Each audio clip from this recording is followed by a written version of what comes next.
umaga ng may ngiti at kay sigla. Harapin mo ang araw ng masaya at kumakanta. Punuin mo ng kulay ang bawat sandali. Ang araw ay makikiliti. Andito na si Kuya. Good morning, Kuya, yeah. Good morning, Kuya, yeah. Good morning, Kuya. O kay sarap ng umaga. Good na good talaga. Oh, oh, oh, oh, oh, oh, oh, oh. Good morning, mga Today is May 28, 2026, araw ng Thursday. At ang oras ay 6:40 ng umaga. Malapit na matapos ang buwan ng Mayo, kaya samahan nyo kaming gawing interesting at makabuluhan ng araw na ito dahil mas masaya ang umaga sa Good Morning Kuya! Marami tayong mahalagang discussion mamaya with our special guest. Isa na nga dito ay aalamin natin kung ano nga ba ang mga sakit o diseases na pwede nating makuha sa ating mga alagang hayop, pati ng mga treatment at paraan para makaiwas dito. Oh, At syempre,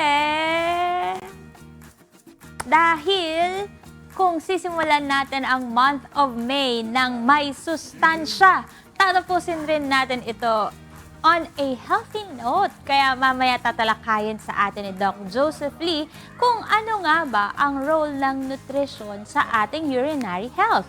Abangan at samahan nyo kaming alamin yan sa ating usapang pangkalusugan. Yun. Pero para mas kompleto yung healthy day natin, mga kasangbahay, mas masarap kung meron tayong almusal, Oo, di naman. ba? Siyempre naman, oo. Kaya naman, isang special recipe all the way from Thailand Wow. ang ituturo sa atin ng ating special guest chef na si Chef Rayton Bagilat. Good morning, Chef. Andyan ka na ba? Chef, igalaw mo ang Yes, morning! Chef. Good morning! Fresh from Thailand yan. Napaka-fresh naman ni Sawadee Chef. ka. Saka aminin nyo, ang laking factor ng almusal talaga para mag-good mood Totoo. tayo buong araw. Siyempre, kailangan ingatan din natin yung ating health. Yung mga kinakain natin dapat maayos. Kasi sa dami ng mga health discussions na napakinggan natin, no, maliban sa pagkain, hindi ko makakalimutan na yung paggising ng maaga. Yan yung Oy. may malaking contribution din para maging maganda yung buong araw na. Talaga ba? Oo! Happy morning mo. Oo, magandang morning natin. Pero aside dito kayo ba, kapag kayo, ano yung motivation nyo sa paggising ng maaga? Ganda yan. Maliban sa GMK, ha? Kasi lahat tayo nag-GMK, eh. O, ano yung iba pang motivation nyo para gumising ng maaga? Ako ang motivation ko, isipin ko, ano bang ulam mamaya? Para masarap. Minsan pag masarap yung ulam bukas, gusto ko na matulog. Para bukas na. Minsan pag maaga yung travel, gising na maaga, o hindi na nga nakakatulog eh. Pero motivation siguro, ano nga ba, iba-iba talaga eh. Oo. Gising ng maaga eh. Depende kung ano yung ganap mo sa araw na Oo. susunod. Yun yung magiging motivation. Same tayo dun sa party. Sa akin, minsan depende kasi minsan may mga activities akong gagawin. Tapos parang na-excite ako naggawin yun. Kaya parang ayun yung nagiging motivation. Gagawin ko mamaya yung ganito ko. So, iba-iba. Depende nga. Iba-iba, araw-araw. ganun. Pero napanood ko yung reels mo, ha, na Alin? kahit minsan hindi ka na Yeah, tamad motivated daw. dun sa gagawin mo dahil gusto mo Oo. yung consistency, kailangan ginagawa. Kailangan gawin. Tinatamad pero tinutuloy pa rin. Tinatamad pero tinutuloy. Sus, may anak. Si Liz. Ako, gumigising ako na maaga kasi ayaw ko lang talaga malate. Yeah. Kasi ang hirap sumakay pagka na-late na ako. Ayun na palang pinakamagandang motivation eh. May iwan ka. Malate. At sa mga Nakapasok. susunod, meron pa tayo lalong motivation. Ayaw Para gumising tayo ng maaga, Joshua, di ba? Tama! Kaya naman mga kasambahay, anong nagmo-motivate or anong nagmo-motivate sa inyo para gumising kayo ng maaga? I-comment nyo lang ang inyong sagot sa ating Facebook at YouTube Live dahil mamaya ibabasahin natin yan isa-isa. Kaya, I-comment mo na! That's right. Ako naman ang motivation ko talaga ay magluto. Yun pala. iluto kami. Oo, kaya pupunta na ako sa kusina. Bye guys. Habang inihintay natin ang i-prepare ni Ira, may ilang good news muna tayo. Alam nyo ba na may Allied Health Experiential Assistance for Deserving Students o AHED grant ang Commission on Higher Education o CHED.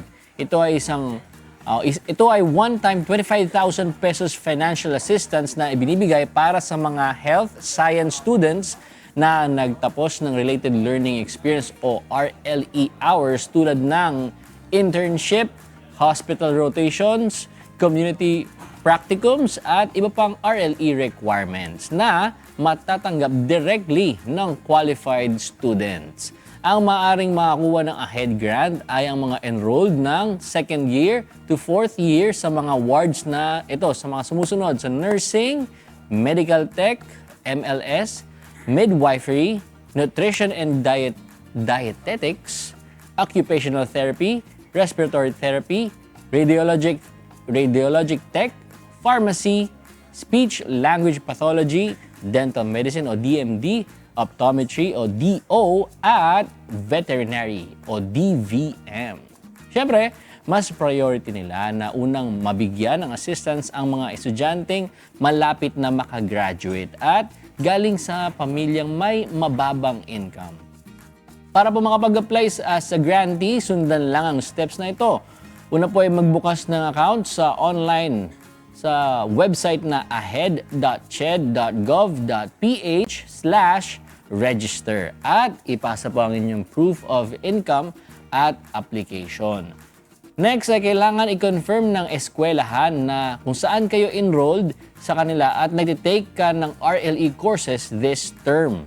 I-evaluate naman ng CHED ang inyong application at hintayin na mag-release ng list ng grantees. At lastly, i-wire na nila sa inyong land bank account ang inyong 25,000 pesos grant kasama ng letter of introduction para sa mga bagong account holders. Ayan. Good luck sa lahat ng ating applicants and happy learning! Yun ang maganda, no? Wala ka nang poproblemahin, mag-aaral ka na lang. Yun yung mga pangarap ng iba na, minsan yung iba din na-take for granted dun sa mga iba na mag-aaral ka na lang tapos hindi mo pa ginagawa kasi ewan ko, tinatamad, gano'n. Pero ito, sa mga deserving talaga ng mga estudyante, lalo sa health sciences natin, ayan, deserving talaga sila na makakuha ng 25,000 grant para naman makatulong din. Siyempre, dun sa family, less yung, yung gastos dun sa parents siguro nila. O, ito, may magandang balita din tayo from Department of Transportation o DOTR at Maritime Industry Authority o MARINA. Inilunsad na po kasi ang Sea-Based Service Contracting Program na tinawag na Lakbay Alalay ng Gobyerno o Layag Program. Ganito kasi nilang, o gusto kasi nilang matulungan naman this time yung mga shipping companies at mga pasahero ng mga barko na makabawas sa gastusin, lalo na at patuloy ang pagtaas ng petrolyo dahil sa kagaluhan sa gitnang silangan. Sa programang ito, maglalaan po ang gobyerno ng budget na 200 million pesos sa halos 33 participating shipping operators na may 93 passenger vehicles para manatiling mababa at abot kaya ang singil sa pamasahe. Base naman sa kanilang estimation, 1.16 million passengers kada araw sa loob ng 12 days ang makaka-avail ng fare discounts up to 195 pesos depende sa ruta. Kaya sa mga kababayan natin nagbabalak na magbiyahe, i-check nyo na lang po kung isa ang inyong sinakyang barko sa kasama sa layag program ng gobyerno. Enjoy and have safe travels mga kasangbahay! Travel na. Oo, medyo mahal na rin kasi talaga yung pamasahe sa mga ganito na sa mga roro. Kaya sobrang laking tulong din nito sa mga biyahero natin. Sakto bukas magro-roro kami. Ay, naku. Aalis ako. Punta. Absent ang tao bukas. Ang galing mo, ang galing mo. Nagpaalam ako. Magpaalam ka ulit. Joke. Hello po. Oo, Magko-Korea ka kami ba? Hindi. Korea, Roro. Akala ko Korea. Mapunta ako ng ng sa hacienda mo. Hindi Hacienda. wala, hindi naman kailangan. Bisitahin niya yung hacienda niya. Ayaw mo na. Mag-asyendera Titignan talaga natin, busy. malay mo bumaba na sige. rin yung pamasahe sa Tama. Dahil Na nga, at yan po ang ilan sa ating advisories for today. Meron pa kayong aabangan, kaya stay tuned lang for more good news. Pero this time, i-update muna namin kayo sa ating weather outlook ngayong araw. Dito po sa Metro Manila, 28 to 35 degrees ang temperatura at may 60% chance of rain. Kaya ugaliin nating uminom po ng sapat na tubig para protected tayo sa dehydration at sakit na dala ng pagpapalit-palit ng panahon. At sa Cebu naman 20% lang ang tsansang umulan at nasa 27 to 32 degrees ang temperature. Always bring your umbrella at handy fan para laging fresh kahit anong tindi po yan ng sikat ng araw. Ito naman, 30% naman ang chance of rain sa Metro Davao with 25 to 33 degrees Celsius ang temperature. Kaya silipin muna ang ulap bago maglaba at magsampay at maglinis ng motor. Kung baka mamaya umulan, huwag lang masyado magbabad sa init ng araw dahil pwedeng mag-cause ng heat stroke ang extreme exhaustion. Stay safe and informed mga kasangbahay. At para naman sa mga nag-aabang ng sunrise and sunset today, kaninang 5:26 ng umaga ay sumikat na ang haring araw at mamaya abangan nyo na at picturean nyo na ito ng 6:21 dahil dun siya lulubog. Oh, yun 6:21 na kahapon, 6:20 lang. Abang-abang. Paunti-unti, paunti-unti. Oo, mamaya 6:30, mga ganon. Tingnan natin. Pero this time, punta naman tayo kay Ira for our breakfast. And syempre sa ating Bantay Presyo update. Take it away, Munting Kusinera. Yes! Good morning ulit sa inyo mga kasangbahay. At syempre, ang munting kusinera nyo, dito na sa ating munting kusina. Pero bago tayo magluto today, check muna natin ang mga presyo po ng mga pangunahing bilihin sa ating mga palengke dito sa Metro Manila. Sa Bantay Presyo po ng Department of Agriculture as of May 27, 2026, ang imported na bigas ay nasa 43 hanggang 63 pesos per kilo. Ang lokal naman po na bigas ay 45 hanggang 76 pesos. Sa atin naman po ang mga karne po, ang chicken, yung buo po, 198 hanggang 209 pesos per kilo.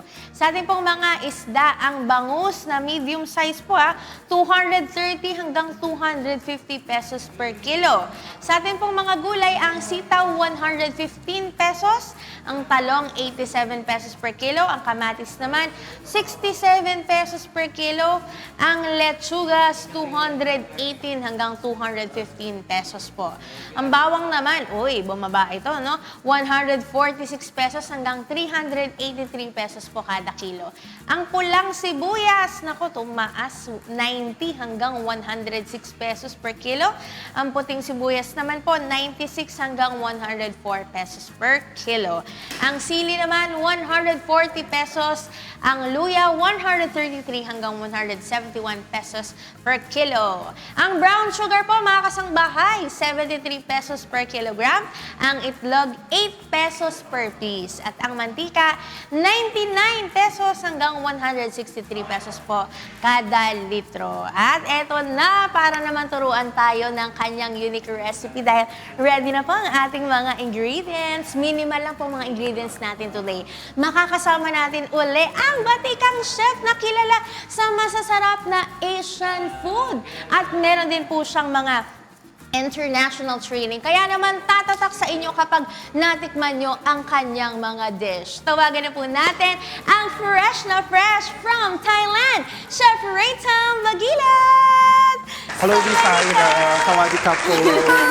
And good morning, Kuya. And good morning sa ating mga kasambahay this morning. Yes, Chef! Welcome back! Yes, I'm so happy. Grabe, lagi niyo po kami binabalikan dito sa Good Morning, Kuya. At very excited ako, Chef, sa ating sa ating dish for today. Kaya sige po, Chef, ano po ba yung ating pong dish for today po? Okay, our dish for today is very simple. In canned sardines lang po siya, any brand na favorite nyo. We call this one Yampla Krapong in Thai, but in English, spiced canned sardines. Oh. So, hindi natin kailangan gumamit ng gasol dito. Okay, So, Chef. walang dapat kailangan lutuin. So, yung kakailangan lang natin is the dressing and our spices Okay or, po, and sige po, Chef. condiments. Ano po ba mga ingredients natin? Okay, for the ingredients, meron tayo ditong patis, lime juice or lemon juice or calamansi juice, and then Okay. Sardines in can, brown sugar, sliced shallot, and then sliced chili, lemongrass stalk, and then cilantro chop, and then kaffir lime. Ayun. Sige po, Chef. Pakita na po natin. Paano po Okay, ba natin sisimulan let's start to? with the dressing first. Okay, So, Chef. our Sige, brown palitan, sugar, then lime juice. So, i-dissolve ko lang po yung sugar natin with our dressing. Ayan. So, ganyan po siya kabilis gawin, i-prepare. Oo nga, chef. Tsaka tipid to. Kasi, Yes. di ba, yung mga kasangbahay natin, minsan, ito, staple na pagkain na natin Yeah. to, no? And Nagkatang may elevated po sardines. siya. Opo. And then, yung ating aromatics, i-mix ko lang po siya. Chef, ito salad po ito na parang salad po siya, ipe-prepare, gano'n. Yes po. Okay. It's sardine salad. Chef, talagang kayo sa mga Thai food, no? Yeah, I love Thai food po talaga. Kaya that's why pabalik-balik po ako sa Thailand. Kailan ba kayo, chef, nabalik po? Last April po, the whole month. Nandun kayo, Yes, chef, nag-aral po ulit ako ng Thai cooking. Eh, Chef, alam ko, marami pa kayong guesting dito sa Yeah. mga susunod. Sige po, Chef, ano po yung mga nailagay na po na natin? Lahat First, lang po? yes po, yung dressing and then yung aromatics natin for plating. Ganyan lang po siya kabilis. Wala pang 5 minutes, ready na siyang iserve. Okay. Pero chef, question. Yung kaffir lime, paano kapag wala po sila? Ano po pwede ang po nila dito? Since we use Alternative? already lime juice or calamansi juice, okay lang po siyang walang kaffir lime. Ah, But later, ibibigay ko po yung ating supplier in Manila. Ay, sige po, sige po. So, pinaghalo-halo lang Yes natin po. dito, chef, yung mga aromatics and then natin. our dressing, then ready to plate na yung ating dish for today. Sige po. Ay, ganun lang kabilis. Okay, sige po, chef. Pwede po ba natin pakita na yung plating? Okay. Mhm. Okay, pakita So yung na dressing natin. sa ilalim, Okay. So, maganda rin pala ang presentation, ganyan, Yeah. chef, no? and then yung aromatic sa ilalim. Chef, malaking factor ba if, for example, yung ating dressing, ibinabad natin dun sa aromatics for quite some time? Mas malasa. Okay. And natatanggal yung unwanted smell ng ating sardines. Then sardinas, ibubuhos siya ulit. Ayan, ganyan siya kabilis. Ganun lang. Next is yung natira nating dressing. Oh, perfect to sa umaga, mga kasangbahay. Okay. Parang hindi nga to salad lang, eh, no? Oo. And Parang- our leftover aromatics. Okay. Yan. That's it. Alright. And then mint for garnish. Mint leaves. Wow. Mga kasangbahay, baka nagulat kayo, ha? Di nyo nasundan. Ganun lang kabilis. Parang kung ire-recite ko, chef, nag-dissolve tayo na sugar dun sa lime Yes juice, po. tapos Patis. Yes po. Tapos nilagay na natin, pinagsama-sama natin yung mga Pinagsama-sama aromatics natin. Aromatics. Sige nga, kung ire-recall ko, chef, yung shallots natin or sibuyas, lemongrass, Kaffir sili, lime. Yeah, sili. kaffir lime, yung Shallot. wansoy natin. Tapos, may bawang ba to, chef? Wala po. Walang bawang. Okay. That's it. Tapos, yun lang. Ginarnish natin ng mint Mint leaves. That's it, mga kasangbahay. Ang ating, paano po ito pinapronounce, chef? Yam plak-rapong. Yam plak-rapong. Alright! Pero, chef, alam ko marami ka pang ipapakita sa amin later, pero meron muna akong tanong sa inyo, Yes, chef. Ano po ba yung motivation po ninyo sa pagising ng umaga po? Okay, my motivation is, syempre yung mga estudyante ko and then yung mga client ko na, especially my students. So, every day, kailangan ko mag-isip ng mga bagong dish na ituturo. Kahit matutulog ka na nga lang eh. Yung recipe pa rin yung iniisip mo. So, pag nakikita kong very successful yung mga students ko, talagang, minsan naman, di ba, normal na napanghihinaan tayo ng loob. So, minsan, like, few days ago, ang daming mga successful students from my class na nagkaroon ng new businesses. So, ngayon, inspired na naman akong gumawa ng bagong classes for them. Okay. Chef, question lang, no? Yung sa classes nyo po, gaano kadalas po kayo nagtuturo? Like, everyday? Kasi nagta-travel No, it's din not kayo, diba? every day. It's depende kasi this month I have 8 schedules from Upskills. Okay. So ano lang, by schedule lang Yes po, by kayo. schedule. Parang gusto ko maging estudyante Yeah. talaga ni Chef Raycam sa susunod. Para, pagka may mga absent tayo na chef, tas ako lang yung Yes. pasinera Yes nyo dito, po, tama mga po kasangbahay. Ayan, marami tayong baon na mga recipes para sa inyo. Pero chef, maraming salamat po for answering our question. No? Kayo naman, mga kasangbahay, ano ang nagmamotivate sa inyo para gumising ng maaga? Share your answers down below sa ating Facebook Live at YouTube Live dahil babasahin natin yan isa-isa mamaya. Kaya, chef, basahin po natin? I-comment mo na! At marami pa kayong aabangan mga kasangbahay, kaya tutok lang dahil magbabalik ang Good Morning Kuya.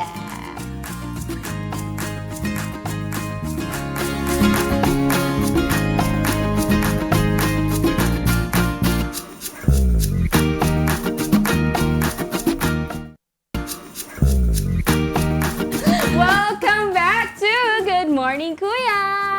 Shoutout muna sa ating mga pet parents dyan. Ngayon kasi dumadami na naman yung may lovely companion sa kanilang mga tahanan. Minsan pa nga, di ba, sinasama rin sila sa higaan para makatabing matulog. Oo, pero kasabay ng saya at lambing na dala ng ating mga alaga. Mahalaga rin na maging maalam tayo pagdating sa proper pet care para maiwasan ang pagkakasakit ng ating mga alaga. At bago naman natin malaman ang tungkol dyan, alamin muna natin kung may katotohanan nga bang maaari tayong makakuha ng sakit mula sa ating pet. Makakasama natin ang veterinarian and founding chairman ng Pet Partner Philippines Incorporated na si Doc Gab para sa isa namang very informative discussion tungkol dyan. Welcome to the show, Doc Gab! Welcome back! Doc, please greet our viewers po. Good morning po sa mga fur parents natin. This is a very important topic. Lalo na din ngayon na marami tayong mga fur parents na nakaka-encounter ng mga certain diseases sa mga pets nila and concern nila, Doc, nakakahawa ba ito sa tao, sa anak ko? Oo nga. So, it's a very good thing na manood tayo at malaman natin kung may mga sakit nga ba at ano yung mga dapat gawin to prevent those diseases na makapunta sa mga sa katawan natin at sa mga anak natin. Ayun na nga. Dok, unahin ko na kasi marami po kaming aso sa aming bahay. At saka yung isa po namin na inaalagaan, katabi pa rin namin matulog. Pero syempre minsan natatakot kami. For example, pag nagkasakit po yung alaga po namin, ito yung isa po naiisip namin. Kunwari nagkasakit, Dok, maaari po ba na makahawa po yun, matransmit po sa tao yung sakit po ng aso? Totoo po ba yun, Dok? Magandang tanong yan. No? May tinatawag kasi tayong zoonosis o zoonotic diseases or zoonosis. Ito yung mga sakit na pwedeng maipasa ng hayop sa tao o tao sa hayop o tinatawag nating reverse zoonosis. May mga partikular na sakit. Hindi naman ganun kadami pero ang sagot doon ay oo. May mga tinatawag tayong zoonotic diseases na partikular na makukuha sa mga alagang aso at pusa. Ito ay pwedeng manggaling sa different types ng mga pathogen, tinatawag nating viruses, bacteria o yung mga parasite. Okay. Maraming iba't ibang klase. Depende na lang to sa exposure natin sa mga hayop. Pero hindi ganun ka-common na nakukuha. Pero Doc, may mga common diseases na pwedeng makuha ng tao mula sa mga Mga zoonosis. Meron tayong mga nakalista sa World Health Organization and meron tayong, siguro hatiin natin to into different type ng pathogen na nagdadala ng sakit. For viruses, pinaka-common dito yung rabies. No? Isa to sa pinaka-common na very sikat na sakit sa Pilipinas kasi ito ay nananatili pa rin present sa Pilipinas na hindi na ganun present sa ibang bansa. Meron din tayo sa mga bacterial causes, yung leptospirosis na naririnig natin tuwing tag-ulan na makukuha natin sa ihi ng daga na pwedeng pumasok sa balat or sa sugat natin. Pangatlo naman, itinatawag natin ng mga fungal infection. Ito yung mas common na nakukuha ng mga bata kasi ito yung mga infection na pwedeng makuha directly sa paghahawak dun sa mga alaga natin. Meron din pang-apat yung parasitic, yung mga nakukuha naman sa mga itlog ng mga bulate na pwedeng manggaling sa mga karne na kinakain natin na hindi niluluto. Okay. Pero Dok, paano po siya napapasa? Di ba alam natin yung sa rabies, yung sa saliva, meron po sa, yun na nga, sa bites. Meron din po ba yung mga kahit simpleng contact lang sa mga pets natin, pwede nating maihawa or pwede nilang maihawas? Magandang sabihin natin sa mga pet parents natin na hindi naman talaga directly nakukuha o intentionally pinapasa ng hayop sa atin kasi may nagkakaroon kasi ng fearmongering, no? Na nakukuha siya agad-agad. Let's start with the viruses. Tulad ng sinabi natin, yung viruses tulad ng rabies, nakukuha siya direct contact. Hindi siya direct contact, bite nga siya. Hindi siya yung pag hinahawakan mo sila. And tandaan po natin, ang rabies, hindi siya inborn, no? Hindi siya nakukuha na pag dinilaan ka ay meron agad rabies. Ito po yung nakukuha lang din nila as victim sila ng mga infected na rabies sa labas. So, hindi siya inborn. Simulan natin doon. Pangalawa, for bacterial diseases, tulad ng leptospirosis, open wound, pwedeng pumasok yun through your open wound or sa mouth kapag merong infected na tubig. Pero hindi siya present lagi. No? Nagseshed kasi ng bacteria yung mga aso, pusa, mga daga kadalasan. Pangatlo, yung direct contact na tinatawag natin, ito yung mga fungal infection. May mga ganitong instances. Example nito yung mga pangati ng balat. Fungal infection tulad ng ringworm. Ang ringworm po ay hindi bulate. Fungal infection siya, kung mapapansin niyo minsan may mga sakit sa balat yung mga pusa na nakakalbo pa bilog. May pamumula sa gitna. Ito yung pinaka-common na napapasa ng pusa sa tao, yung ringworm. So may mga direct contact na pwedeng maipasa. Minsan pa nga through shedding eh. For example, merong tingol mo yung alaga mo, and then yung kanyang mga crust, yung mga parang dryness, Langib. nung balahibo nalaglag sa floor or sa sofa, pwede pa rin mahawa sa tao yun. So may mga instances, kaya mahalaga na i-maintain natin din na maligtas sila. Kasi hindi naman sila makakapagpasa sa atin kung sila ay wala noon na nakuha from the surrounding. Dok, sino naman po yung mga at risk sa mga ganito pong uri ng sakit? Mas at risk po ba ang mga bata or matatanda? Kasi, Dok, meron akong mga video na papanood. For example, yung nanay, magugulat sila, yung anak nila may kagat ng garapata, di ba? Tapos nakadikit pa dun sa bata. So, ano po ba yung mas magandang gawin kapag ganito? Okay. Totoo po yun. Pinaka-common talaga na nagkakaroon ng mga contact sa mga sakit sa hayop ay mga bata. Kasi una, lack of awareness eh. Di naman nila alam na makakaroon sila ng sakit na pwedeng makuha sa hayop. Pangalawa is yung exposure. Mas playful kasi ang bata. Unlike mga tayo na busy, adult, no? And medyo aware tayo sa mga diseases, iniiwasan natin magkaroon ng contact. And according po sa DOH, meron tayong recent record na 40% ng mga contact ng sakit na napapasa ng hayop sa tao, tulad ng rabies, ay nanggagaling sa mga 15-year-old pababa. 40% ito. And meron pang record na mas may exposure sila because of the, syempre, playfulness nila. Para maiwasan ito, unang-una kailangan talaga meron tayong awareness na binibigay sa mga bata na yung mga hayop, hindi sila agad-agad hawakan. May mga practices na dapat tinuturo sa mga bata para siguraduhin na mag-prevent yung mga ganitong pagkakapasa ng mga sakit.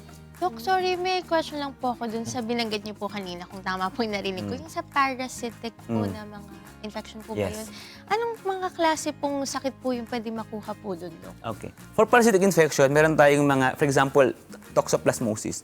Toxoplasmosis, ito ay sakit na pwede mong makuha, madalas to sa mga buntis na mga nanay. No? Although not very common in the Philippines, ito ay nakuha sa pusa, specifically sa kanilang mga poops na nag-cause actually ng abortion. Common to sa ibang bansa. Pinakamadalas naman is yung mga ascariasis, yung mga bulate na pwedeng mapunta doon sa mga meat na pwede ding makuha natin. So, most of parasitic infection ay nakabase sa mga bula-bulate na pwede ding ma-present sa meat na makain, ma-ingest natin, na pwedeng maging present sa katawan natin. So, common ang parasitic sa mga meat. Pero Dok, paano natin poprotektahan naman yung sarili natin habang inaalagaan natin yung mga alaga natin, mapapusa man yung kahit anong klase ng... Oo. Sa lahat ng fur parents natin, dapat natin tandaan na yung mga takot natin sa mga ganitong mga sakit ay dapat hindi nangigibabaw. Unahin lagi natin isipin na tayo mga fur parents ang responsible sa kanila kasi karamihan naman ng sakit na to ay biktima lang din sila. Hindi naman nila ito dinadala talaga sa sarili nila. So tandaan natin para maiwasan ito, tandaan, meron tayong mga basic hygiene practices na dapat gawin. Una-una dito yung paghuhugas ng kamay. Very simple thing to do pero it prevents you from passing the disease towards your pet and also getting from any pet around you. Pangalawa is yung pagdi-disinfect ng mga gamit. May mga practices po kami sa clinic. Kapag kami ay galing sa clinic or sa labas na may contact sa mga rescue animals, hindi kami nagpapasok ng gamit. For example, shoes or mga clothing. We disinfect it first, lalo na dun sa mga merong talagang mga mabababa yung immune system ng mga hayop, matanda na o may sakit. And pangatlo, malaking bagay po ang quarantine. Kung kayo mag-rescue, mag-aalaga ng bagong hayop, isama sa hygiene practices, yung paghihiwalay muna ng alaga bago introduce sa bagong o sa mga dati niyong alaga. Kasi hindi niyo alam kung ano yung dala-dala niyang bacteria, viruses, or pathogen na pwedeng maipasa. And tandaan po natin, napakahalaga na always prevent any diseases from developing into worse condition by having check-up early. Tama. Pero Dok, prevention. sorry po kasi kami po, di ba, may alaga po kami na tinatabi namin sa bed. Advisable po ba yung ganun, Chef? Ay, Dok, kaya pa ba? Sorry po, Dok. Nalilito na ako. Nasa kusina ako kasi kanina.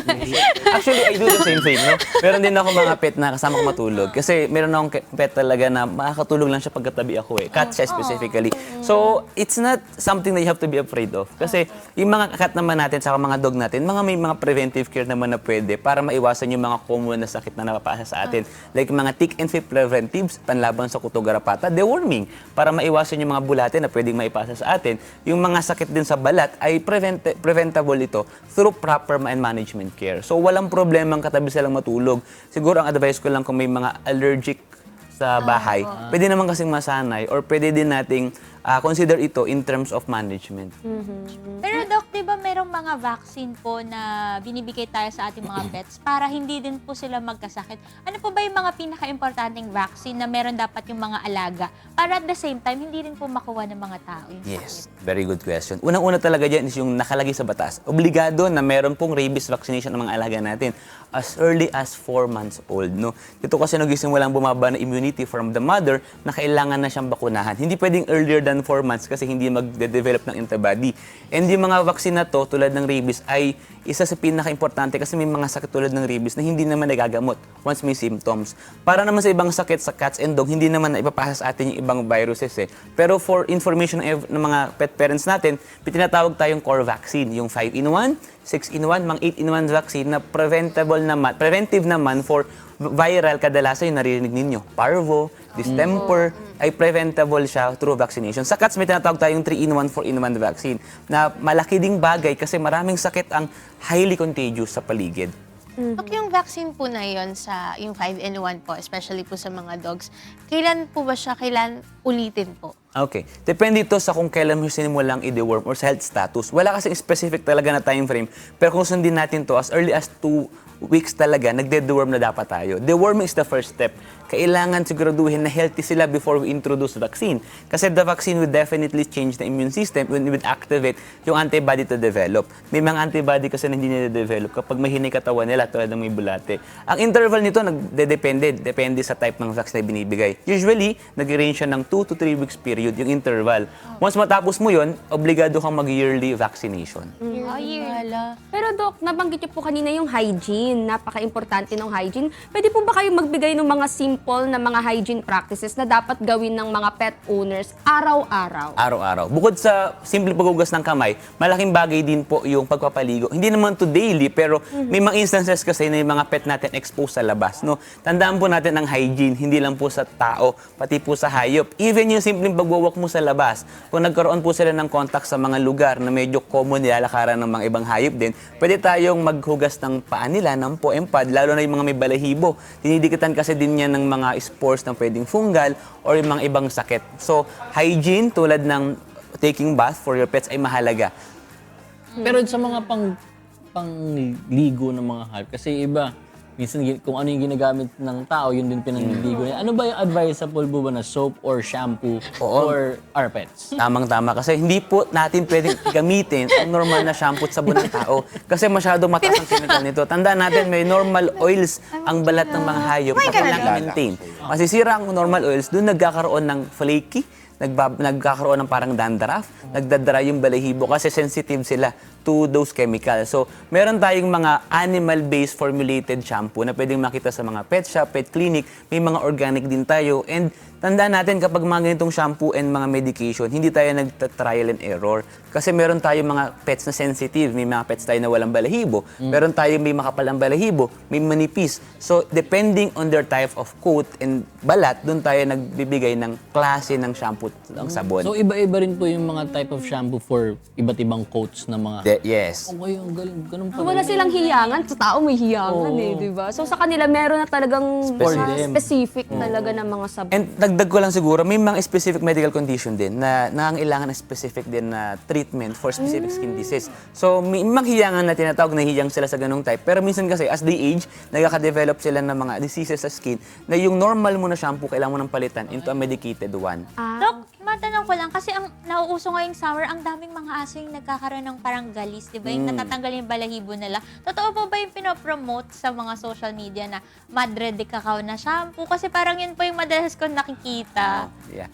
Let's start with Madre de Cacao. Madre de Cacao is an herbal medicine siya. May component siya to make the wound heal faster and make the skin better. However, we have to understand that there are many various types of skin diseases. At hindi lahat yun covered ng Madre de Cacao. Kasi hindi naman siya one-time covering for all diseases. Mahalaga pa rin tandaan na consult your vet kasi yung iba dito, baka hindi naman talaga siya skin disease. Baka siya ay symptoms ng larger problem from the inside. So, for prevention, malaking bagay yung Madre de Cacao kasi proven to na good for skin and coat. Pero for general use, mahalaga pa rin to consult the vet if meron talaga underlying problem. Naku, kaya pa-check up nyo na yung mga pets. Dok, ano po ba yung gusto nyong ipaalala naman sa mga natin, mga fur parents para maiwasan ng takot? pero maging responsable pa rin sa pag-aalaga ng mga hayop?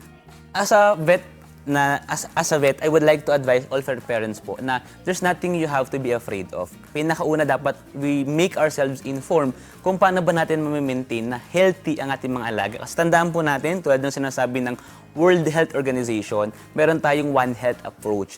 For a community, for a family to be healthy, kailangan ligtas, healthy ang ating mga alaga at ang paligid kasi doon din namin maintain ang pagiging healthy ng community. So sa lahat ng fur parents, inform yourselves, that's the first thing. Second, make sure na you do check up regularly. Ang check up po, hindi lang tuwing may sakit ang alaga natin. Kasi may mga sakit na nagde-develop week na bago pa yung nagpakita ng sintomas. And for us to prevent it to spread, kailangan alamin natin kung ano ba yung sakit na to. And pangatlo, proper hygiene and proper nutrition. Hindi siya pretty common na sinasabi, pero ito yung pinakasimple, pinakamurang dapat natin gawing practice. Kasi prevention is always better than cure. No? Tandaan po natin yan mga fur parents. Yun. Right, Doc, baka may gusto po kayong i-promote, Doc, yung social media nyo. At kung may bibisitahin po kayong mga barangay ngayon, pwede nyo pong imbitahan ng mga kasambahay natin. Yes, and for all for parents po na naghahanap po ng murang kapon ng mga veterinary services, you can visit us on our Facebook page for a schedule. We will be opening our newest third branch clinic in San Pablo, Laguna this coming June. You can check our Facebook page. That's Doctor Veterinarian. Also, we will be doing a lot of fundraising activities for our for parents po na nasunugan sa Baseco sa Parola. So we will be doing some activities kung gusto niyo pong sumama sa amin for our community pond 3 ulit. Ay gagawin po namin ito this coming week. So you can reach out to us and let's all together, let's build a community that is compassionate and definitely would help all those animals in need. Yeah.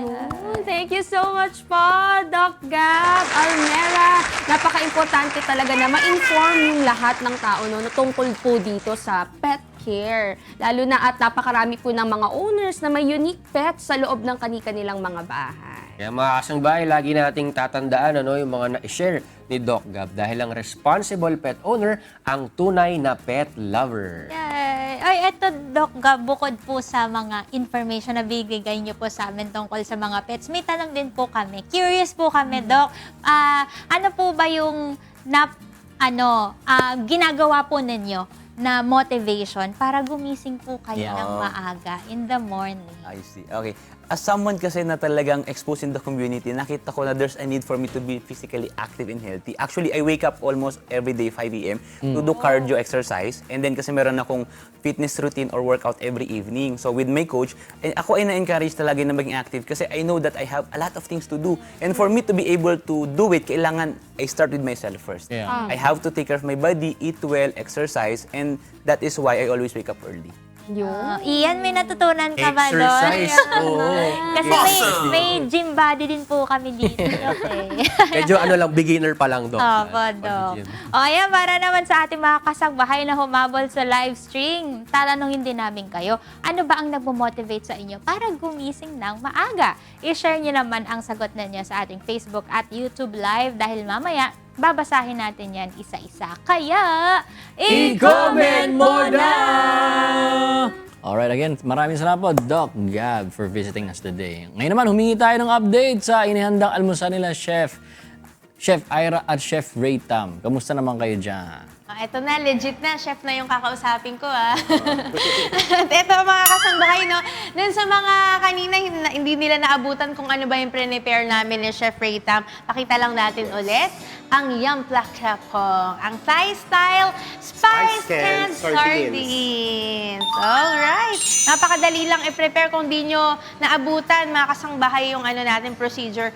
Mamaya po, sa replay, pwede nyo namang ulitin yung procedure kung paano ginawa ni Chef Ray Tam ito. Pero, Chef, ang dami na naman natin pagkain for today. Sige po, Chef, pwede po ba pakiguide kami kung ano po yung mga dinala niyo po sa amin for today? Okay, pork in red curry sauce. Last, di ba, I bring the red curry. And then Kanum Tom.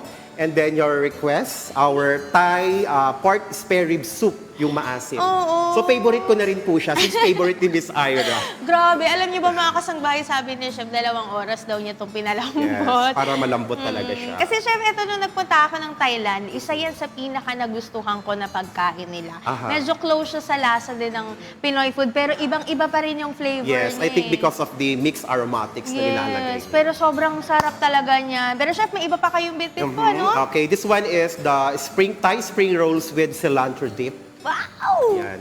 And last, my savory breads. Yan. Yan po. Ayan.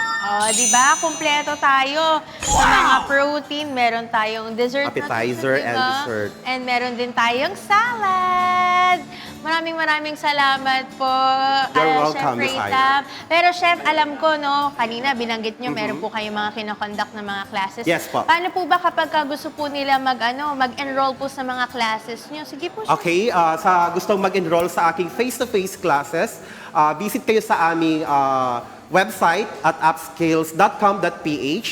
And for my online classes at Chef Ray Tams, sa page ko po yan. Same with my YouTube channel sa mga naghahanap ng bonus recipe or free recipe at Chef Ray Tam pa rin po. And gusto ko pong pasalamatan ang aking napakabait na supplier ng ating mga herbs pag magluluto po kayo ng Thai food or any Asian food, medicinal and edible greens. Ayan.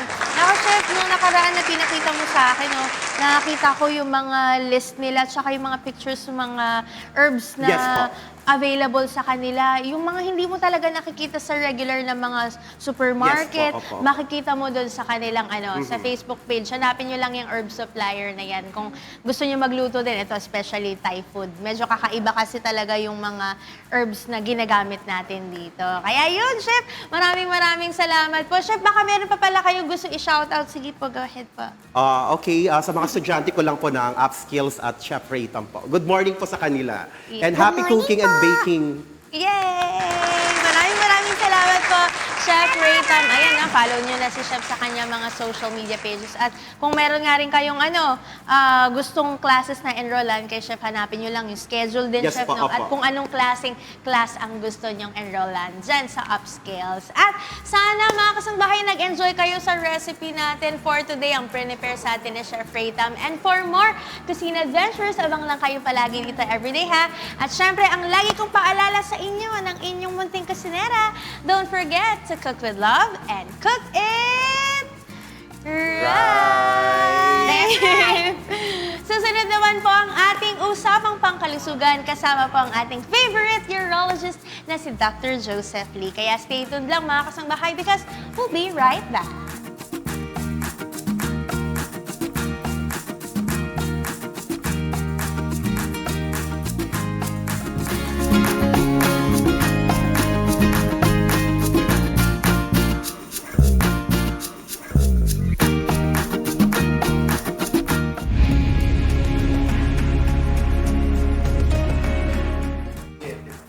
Nagbabalik ko ang good morning, Kuya. Ang oras ay 7:28 na ng umaga at oras na para sa ating usapang pangkalusugan. Alam nyo ba na ang araw-araw, Daming araw-araw.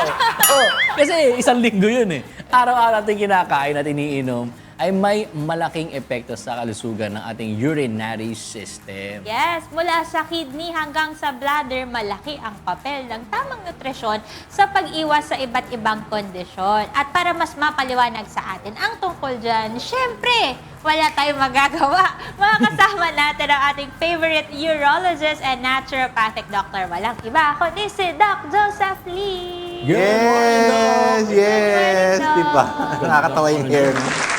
Parang tope. Araw-araw. Hindi gumaganda. Nakikita niyo yung clinic ko. Ang ganda na, di ba? Para magle-lecture Oo, talaga. kasi si Doc. every time pa pumunta kayo dito, parang sasabi niyo, parang bare naman. Kailangan maganda. Dapat maganda. Para nakikita ng audience natin na may improvement. Tama. Tsaka yung topic natin ngayon, meron na tayo ditong diagram or para may sample tayo. Kasi Yes. pag-uusapan natin, Doc, Nutrition. yung kidney health din. Oo, kala mo hindi natin pupuntahan yan. Mabilis naman, di ba? Kilometro ang pag-uusap. Of course, tama ka dyan, Celine. Every nutrition, very important. Especially for our kidney and the rest of the urinary or urogenital. Sabihin natin urogenital system. Kasi dati kasi urinary system, so kidney, bladder, urethra, yun tsaka ureter, di ba? Genital kasi may mga importanteng kasama rin, kaakibat yung online sa reproductive, like yung prostate, sa inyo, the ovaries have very, very significant attribution to the urinary system, di ba? Kasi di ba last week na pag-usapan natin adrenal glands, di ba? So, meron siyang may connection lahat, no? So, kagaya na tinanong mo, kailangan ba ng nutrition rin itong system natin? Urogeneral system. The kidney, the bladder, and the other stuff na will prevent diseases, of course. Okay. Of course, di ba? Ang number one, ang unang-una, pakinggan nyo ha, kumuha kayo Yan ng na, papel at ballpen Yan na. na may tinta. Yan na. Kasi may ballpen, wala Walang di tinta, ba? wala din, sayang. Number one, tubig. Diba? That is very, very essential. Paulit-ulit ko na Celine, di ba? Joshua. Parang kulang naging tape recorder na ako ng... Tubig, Wala. tubig. Tubig. Water. Hindi yung mga... may mga halo. Basta plain water. Because plain water is needed in order to hydrate the kidneys, the bladder. It is also important for diseases like infection. Diba? Ngayon kasi pag-aanohin natin, how is nutrition affecting the infection? Enlarged prostate. Tapos yung ganun, mga ibang problems like to the reproductive, yung mga rectal dysfunction, mga ganun. So water is important. 6 to 8 glasses, pwede kang mag-extend. 10 glasses. 1.5 to 2 liters, pwede natin sinasabi. Sabi nila lagi, Doc, kailangan restricted. Yes, restricted, but may problema ang kidneys. Okay? Pero pag wala, Doc, Pag okay wala lang. naman, dire-diretso lang ang ilum. Okay? Huwag lang over ang mabilis ang pag-inom. Lagi ko oo. sinasabi, you can cause water intoxication. Yung sinabi kong Celine, Joshua, uminom ka ng 6 to 8 glasses. In 5 minutes, ininom mo ang ganyan. Inubos agad. Sabi, in a day, ginawang in a 5 minutes. Sinabi naman in a day. Oo. Hindi kasi nakikinig. Diba? Oo. Tapos, ano ba yung mga importante? Vegetables are very, very important. Okay. Number 1, cruciferous vegetables. Cruciferous Cruciferous. vegetables are very stocky. When you say stocky, yung medyo bulky. What are the bulky Cauliflower. vegetables? Oo. Spinach, Broccoli. Broccoli. These are very, very good. It's very, very good because they have phytocyanins. Phytocyanins are very, very important for the protection of your prostate Oo. and the lining of your bladder, di ba? And of course, your kidney, di ba?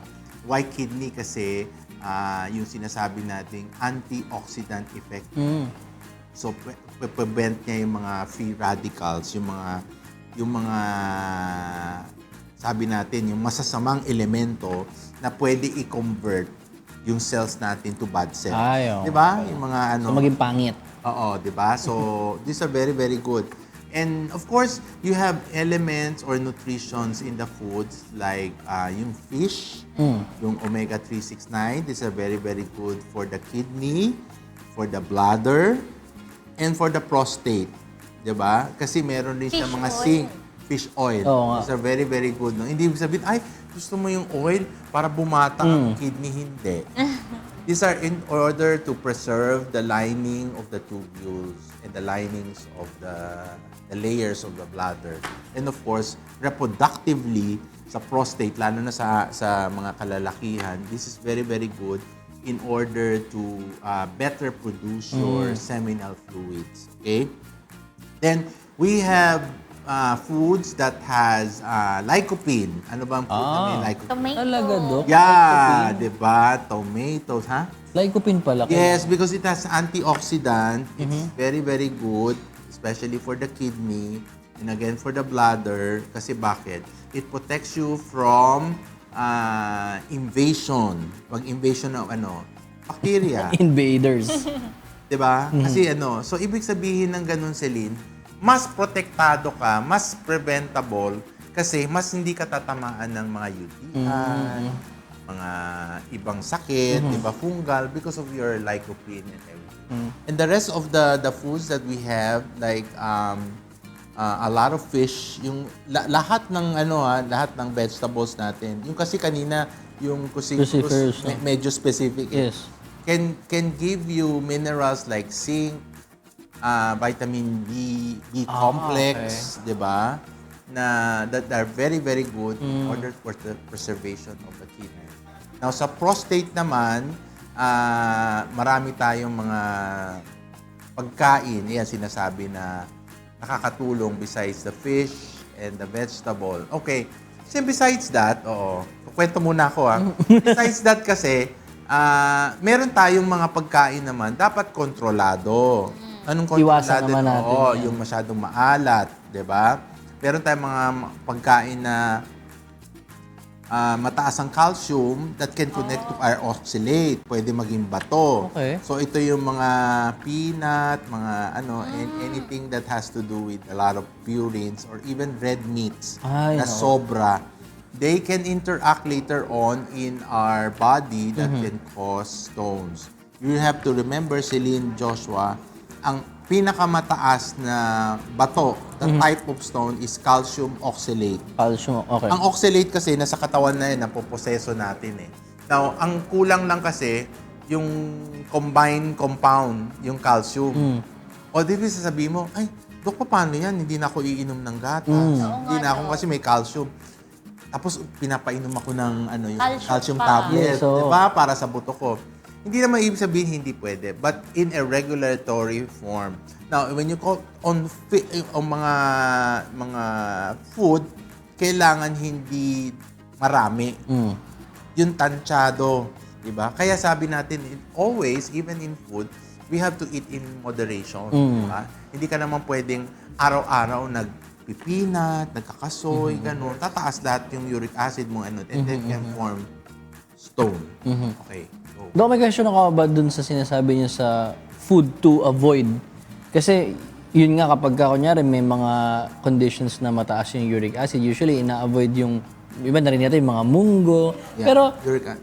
bottom line, ano ba talaga yung nakakasama? Is it yung munggo ba talaga? Or yung salt content niya lang? Or kasi iba sugar din The sinasabi. high na, level, Joshua, of your uric acid goes to the bloodstream. Kaya initially, Joshua, Celine, meron kang hyperuricemia. Narinig mo. Pag nagkuha ka ng blood exam, makikita mo sa uric acid mo. Taas, diba? Uncontrolled uric acid will be deposited into one of the most amiable organ. Pag sabihin amiable, yung mabait. Nagsasalo, the kidney, 'di ba? Parang siya yung kunyari may mga hindi ayaw na ng atay. Siya na- Ayaw nila i-process. Sige Siya na, na ako lang. na. Alam mo, may anong tawag doon sa taong minsan gano'n, 'di ba? Parang sige na nga. Inaampon. Aampunin mo yung excess na uric acid, it accumulates in the tubules. It accumulates in the tubules. Later on, magkakaroon ng uric acid. So, na. pag sinabi mo kanina, Joshua, you control the blood uric acid, yung hyperuricemia. And of course, later on, you will control the possibility that it becomes a residual product Bato. sa kidney mo. Dok, ano naman po yung sa prostate? Kasi 'di ba lagi natin na-discuss yung kidney. Ano naman po yung mga pagkain na pwede na makakatulong sa health ng prostate at yung mga bawal naman po? Tsaka meron po bang mga supplements or vitamins na dapat iniinom para healthy lagi ang prostate ng isang lalaki? Very good. Actually, ang prostate kasi you have like zinc, magnesium, selenium. These are specialized mineral. Minsan kasi sabihin, ay wala doon sa vitamin ng bata. Of course, di ba lagi ko sinasabi? Lagi ko sinasabi. Pag adult ka na, huwag ka nang uminom ng pambata na vitamin. Kaya nga. Huwag naman ganun. Di ba? Hindi na. When you're adult, you take care of the other minerals. Kasi iba naman nakakakuha natin from the food eh. Okay. Anong other minerals na makukuha natin? Kaya zinc, magnesium, and selenium. Pwede rin naman sa food yun. Zinc kasi you can see it in some fish. some seafood, mga oysters, di ba? Yung mga talaba, may mga zinc yun. Okay. Oo. Pero again, not too much. Diba? Oo nga daw. Diba? Kasi Anything that yung- is too much beyond it, then yung magnesium and seleniums are very, very good for the prostate preservation. Kasi itong mga yon, gaganda ang production ng seminal fluid mo. Ang seminal fluid mo sa prostate ay additional to the sperm cell na pinuproduce ng testicles mo para equals semen. Kailangan parehas healthy. Yes, Doc, oo. So, may question ako about dun sa, sabi nyo kayo na kailangan ng vitamins and minerals sa diet natin. Pero may mga certain conditions ba na yung deficiency sa certain vitamins and minerals nagkakaroon ng condition tulad? Kasi di ba tayo pagka kunyari deficient tayo sa iron, may iron deficiency na anemia. Sa urine genital system natin, ano yung mga pag nagkaroon ka ng deficiency, magkakaroon ka ng mga disorders? Usually naman kasi ang deficiency that involves the kidney will be certain hormones that are activators, no? So, buong katawan yan. Okay. Buong katawan yan. Pero pag sinabi mo, insufficiency of like iron in the blood, siguro in a way it will affect kasi you'd have to know that the kidney is a processing or filtering Sa bagay, organ. oo So nga. pumupunta rin ng dugo doon, Oo nga. di ba? Ang panglinis ng kidney naman di ba? Dugo.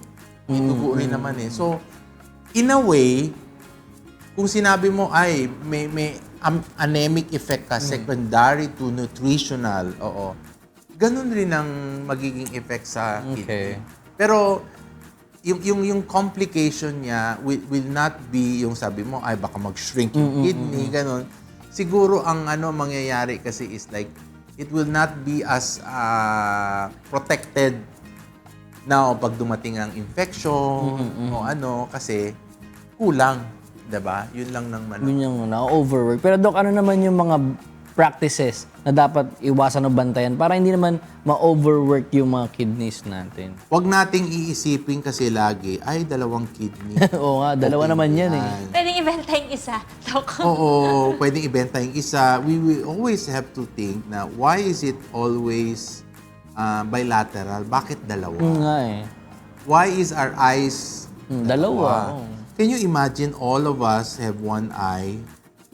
Limited lang yung mga... Dinagyan na Diyos ng dalawa, there is a purpose to that. Ibig sabihin, sa dami-dami ng nakikita mo sa diagram, sa dami-dami ng dumi Ay, Pumapasok. na pumapasok, na pinoprocess ng katawan, kailangan niya ng dalawang organ in order Partner to sila. eliminate. Yes. Oo. So, we have to protect and we have to put nutrition in it. Madali lang naman nutrition is urogenital organs natin. Di ba? Lagi ko sinasabi. No? You eat the proper food. They like water. A lot of vegetables. Yun lang naman eh. Oo. You don't have to have expensive meat. Ay, oo. Diba? Red meat. Ay, kailangan ng kidney ng steak. Noy. Wow. Hindi niya kailangan yan. Simple lang ang requirement niyan. Then, yung sinasabi kasi na nakalimutan, sinasabi ni Celine na supplement. There are supplement that have the specialized mineral. Pwede yun. But you have to remember, it has to be prescribed by the doctors and advised by the doctors. Hindi yung mga Dr. Google. Nako. Okay naman, Dr. Google is for knowledge. Okay. But of course, you have to ask. Kasi over and above, you can overdose also. Remember? Lagi ko sinasabi, ang kidney kahit na ganyan, maayos siya. Pag pinudpud mo ng trabaho, overtime ng overtime, mapapagod rin yan. So pag napagod yan, nag-stop yan, hindi naman stop, yung iba, di ba? Then yung mga waste, maiipon. Ganun rin yan. Parang, alam mo na, nasabi ko, di ba? Yung mga hindi pinipick up na basura, maipon siya. Ganun rin siya. When it remains and retains, it becomes detrimental to the kidney and its function later on. At buong katawan mararamdaman nyo kapag Later on, kasi ang pag kidney. sumakit na, naramdaman mo na, sumasakit na yung balakang mo, di ba? Lagi mo sasabing, too late the hero lagi tayo eh. Oo, parang, sakit, ganun. Ay, sabi ni doktor, kailangan uminom ng tubig. Ngayon mo lang nalaman kasi sumakit na, may bato ka na, may ganun ka na. Oo. Ba't di ka umiinom dati? Di ba? Bago pa magka-problema, alagaan na natin. At para maalagaan nyo, bumisita kayo kay Doc Joseph. Alam mo na saan bibisita. Alam mo yan. Alam ko yan. Sa Rejuvenative and Aesthetic Wellness Center. Contact number is 0917-509-9288. Address at 1 Asia Business Center, Block 2A, Lot 26, Binyan, Laguna. Natutuwa ako kasi meron ng dalawang doktor na Nandoon sa makakasama. ayun. Oh. Nila, ay sige. Pwede nyo nang dagsain si Doc doon. Marami Inampon. na. Oo, diba? Alright, maraming salamat po, Doc Joseph Lee, sa pagbabahagi ng kaalaman about urinary and kidney health. Yes, kaya mga kasangbahay, always keep in your mind yung tips ni Dr. Joseph at huwag matakot na magpakonsulta sa health Tama. professional. Oo. Kasi dapat healthy tayo. That's right! Alright, balik muna tayo sa studio for more public service advisories. Take it away!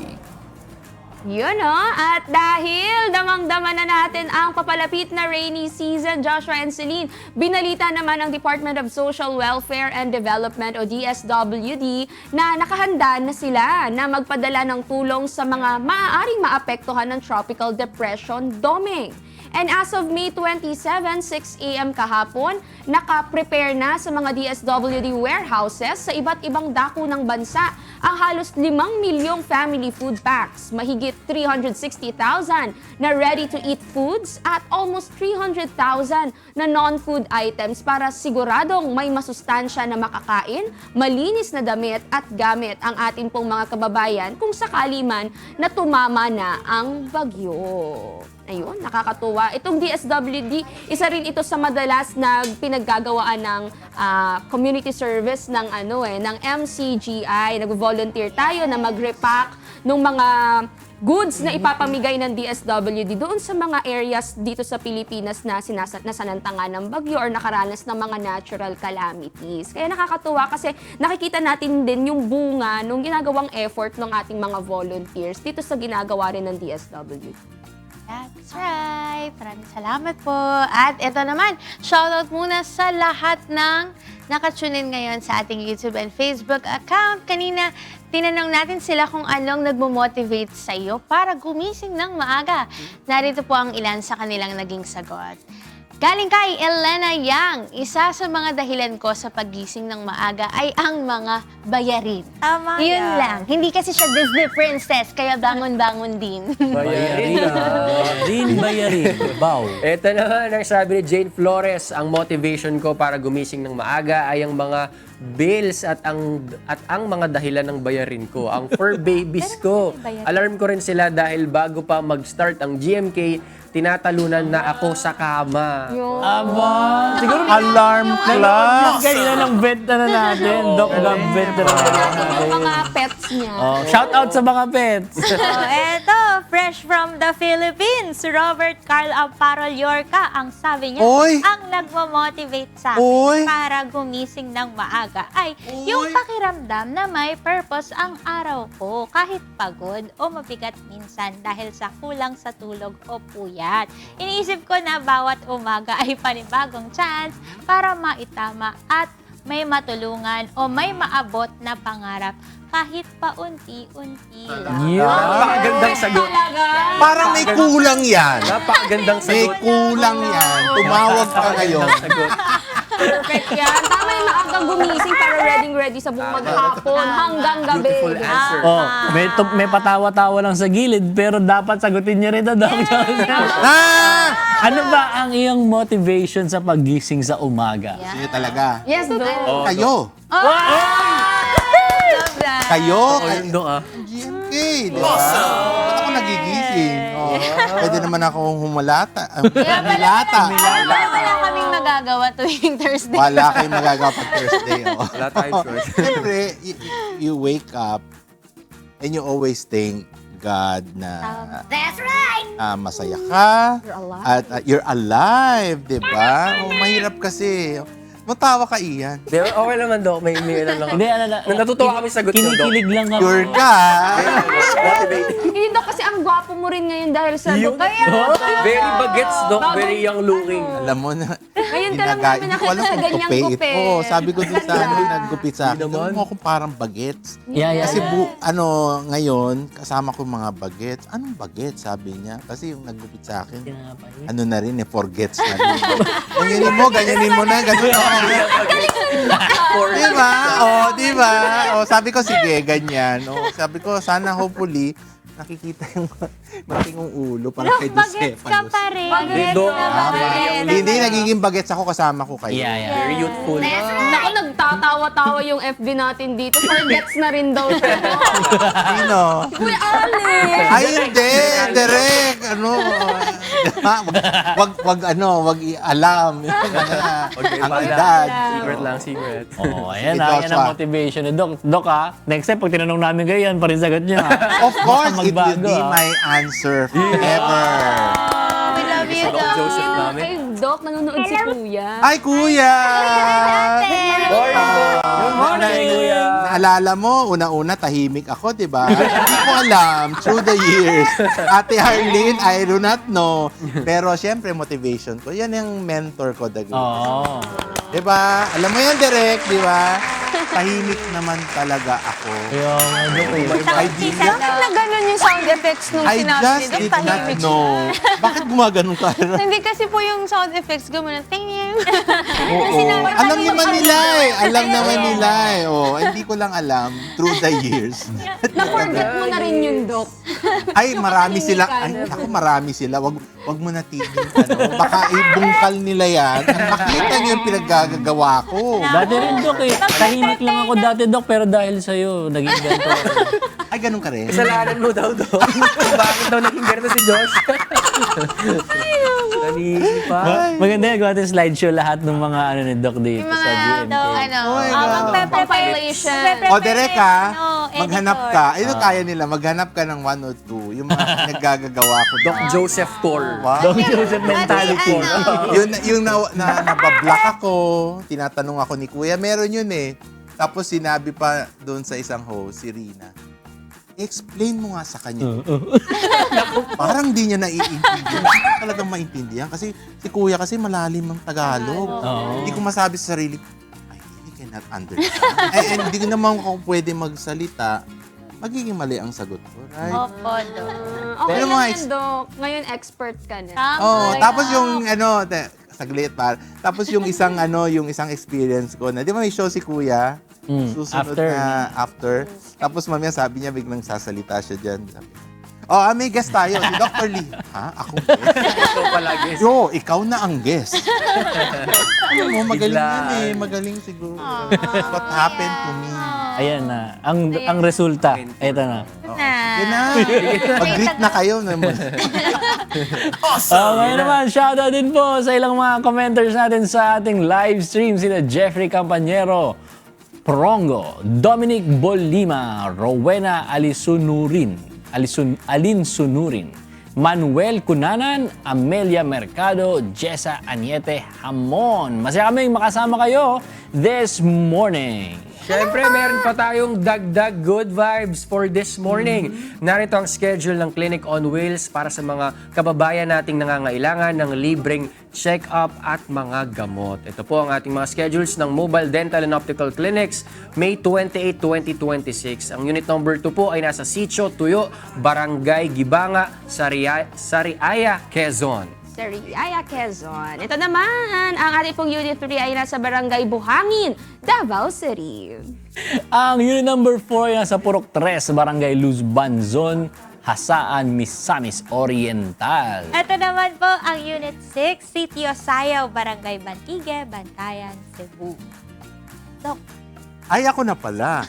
And sa May 29, Unit 1, Artacho Elementary School, Barangay Artacho Season, Pangasinan. Ayan. May upcoming schedule din po ng May 29, yung atin pong unit number 5 sa Barangay Lakayon, Bukasong, Antique. Yan. At syempre, meron din tayong MCGI Diagnostic Center and MCGI Charity Centers Kaya ang schedule po natin sa MCGI Diagnostic Center located at MacArthur Highway, Barangay Sampaloc, Apalit, Pampanga ay bukas po from Monday to Friday. Pero pag Monday to Thursday, 10 a.m. to 12 p.m. po ang registration time. Pero pag Friday ay 5 a.m. to 9 a.m.